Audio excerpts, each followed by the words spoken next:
Hello, welcome. I'm Tim Koskamp with Fohhn Audio. We're on focus largely here at InfoComm 2026 on PoE powered speakers, even getting into the higher power platforms like PoE Plus and Plus Plus. So one execution of that is within our scale line. So there is a passive version, but now notice it says PoE Plus with it. This one also includes a passive radiator. So added in, now we're able to get some pretty full range audio out of a speaker of this size, which either has a smaller counterpart, which we call the SL20, and then a larger one, a scale 2. So if I need to have a presentation style system with the display, I can get some pretty musical audio either in that application or start thinking about lobbies. And to go even further in size from there, here on the side we're also using another scale 1. Now the reason this one is here is now we're getting the immersive component.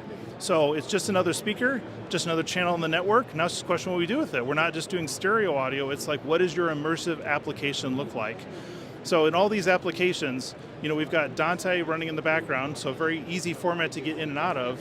Our infrastructure covered with Dante or with PoE power, so we could say. So we're very excited about what we're bringing to this in terms of bandwidth, and we'll leave it at that. So without more information, come see us, and by all means, fohhn.audio, Fohhn. Thank you.